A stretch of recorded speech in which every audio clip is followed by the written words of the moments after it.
Before we jump into the video, just a quick public service announcement.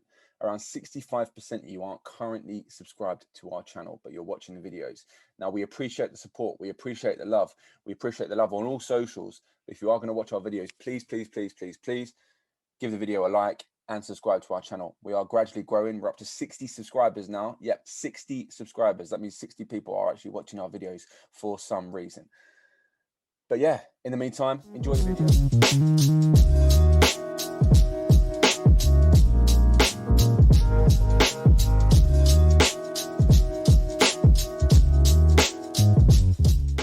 Yes, people. Welcome back to the We Talk Football podcast. The Champions League semi-finals are set.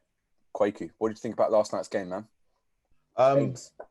So my eyes are like kind of fixed on the Man City Borussia Dortmund game. Didn't really watch the Liverpool game much, but it was on in the background.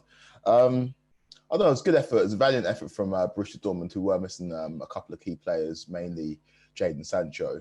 And they gave Man City a massive scare. That Bellingham goal was amazing, and it looked like it was set up for another City meltdown in the Champions League. But I think we've got the proposition on our hands with City this season, in terms of a side that can kind of see through adversity or come through adversity.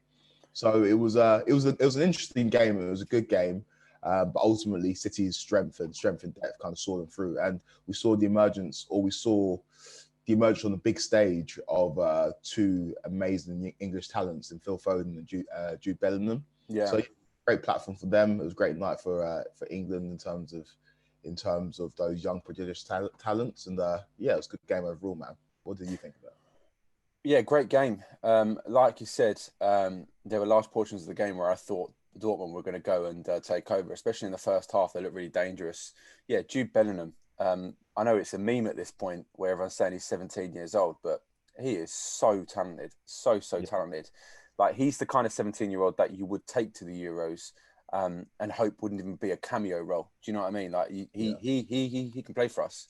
You know, I was saying yesterday in the group chats, like, Declan Rice and Bellingham in a two, like in a holding midfield. Like, I think that's a great midfield. But yeah, more back to the game.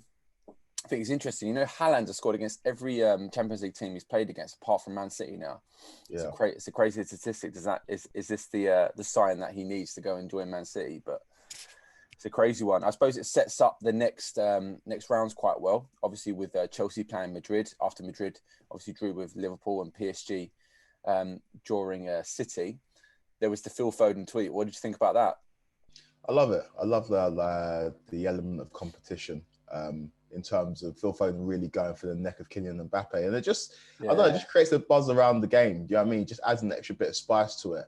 And we love to see these young players go head to head. Like before, we were talking before, it's like, oh, the narrative, if Dortmund get through, of Mbappe versus Haaland. But also the narrative of Phil Foden versus Mbappe, because Phil Foden looks to be on that level or approaching that level in terms of his performances week in, week out for City. So it's going to be great to see. Both the semi-finals are going to be intriguing. I feel like the Man City PSG game is going to be like a game of FIFA and ultra attacking. It's going to be the one to watch. And then obviously on the other side of the draw, you got Real Madrid versus Chelsea. So it's going to be an exciting semi-final.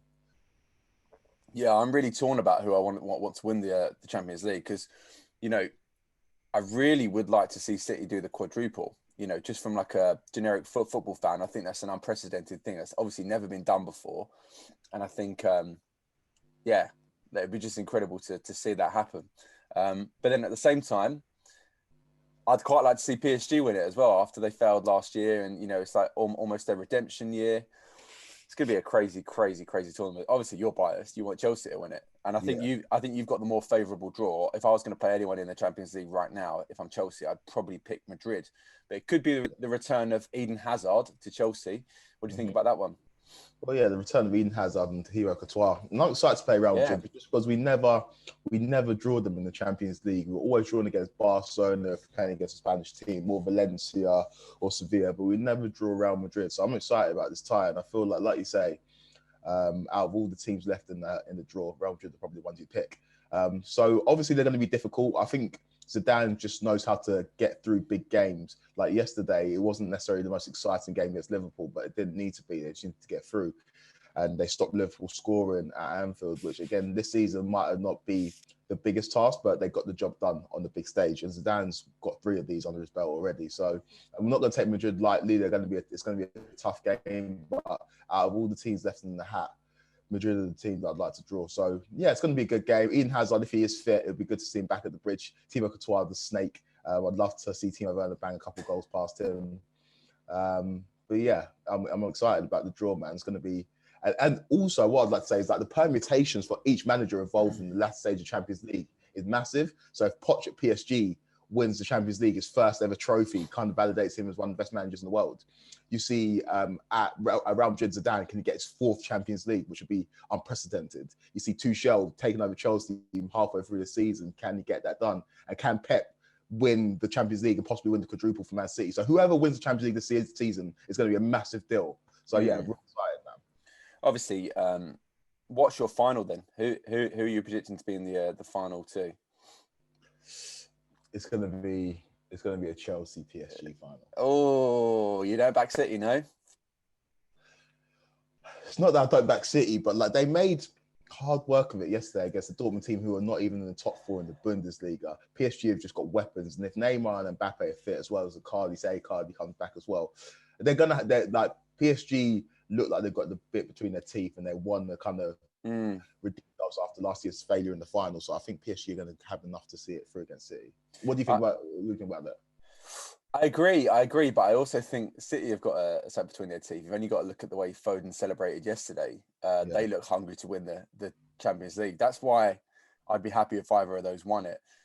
Yeah, I've seen Chelsea do the unbelievable before with Drogba in the final scoring the header against Bayern Munich when Chelsea didn't have any right to win that game really. When Drogba scores the winning penalty, like I've seen Chelsea do it before, so I can't ever discount Chelsea and say they won't get it. But the one thing I can say is they've had a very, very favourable set of fixtures. They've managed to avoid the big boys, and obviously they're playing Madrid, but they've managed to play Porto. Then they've moved on to Madrid, and it's probably one of the most weak Madrid sides in a few years. So you would favour Chelsea to get through, looking at the depth of their squads and how defensively they've been sound since Tuchel's came in.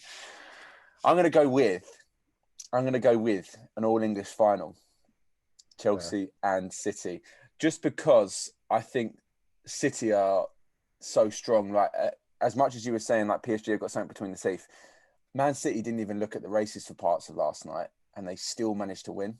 And that's something they've managed to do on multiple occasions this season. They've managed to win ugly, and that's what you normally see. That's behaviours that you normally attribute to champions elect. So it's going to be an interesting set of fixtures, mate. It's gonna be interesting because obviously Chelsea got Man City in the FA Cup semi-final this weekend. So if Chelsea are the team to kind of put a stop to Man City's quadruple hopes in the form of stopping them in the semi-final of the FA Cup and then maybe beating them in the Champions League final, that'd be so sweet. I know for the neutrals they might want to see a Man City kind of do the unprecedented, but I'd love it if Chelsea are the ones to spoil the party and kind of recapture the magic of 2012 and win the FA Cup and the Champions League. You're such a guy that draws back on that Champions League run with the Ben Chilwell, Fernando Torres comparisons, and now it's. Mate, I see you, bro. I see you. It's all set up perfectly. We beat a Portuguese team in the quarterfinals, like we did in 2012. We then go and beat a Spanish team in the semi-finals, like we did in 2012. We sacked our manager halfway through the season, bring in a new manager. I know people don't want to admit it, but I was at work and the people are very, very anti-Chelsea, and I could just feel it in the back of their heads. They're just like, hope Chelsea don't win the Champions League. But people kind of can see it unraveling, and the way that it's unfolding and the way the draw's gone as well. Don't be surprised. Just don't be surprised. For someone that has to run a football podcast with a Chelsea fan, I really hope Chelsea don't win the Champions League as well, because the level of smug is going to be next level, especially if you go and beat us next weekend as well. I suppose one final talking point that I want to talk about. Obviously, this is Liverpool got knocked out last night. They've also got an incredibly favourable run-in for the rest of the Premier League season.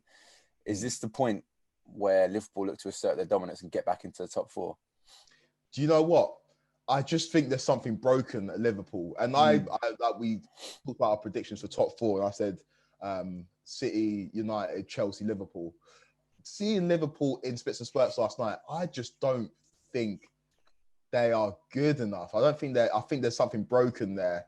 And although they have got favourable running, and you wouldn't be surprised if they finished in the top four, you wouldn't be surprised if they didn't, just because they don't. It's not. People talk about the defence and they've got a lot of injuries in the back line, but they struggle to score goals, and their front three missed a lot of chances like they did last night. Yeah.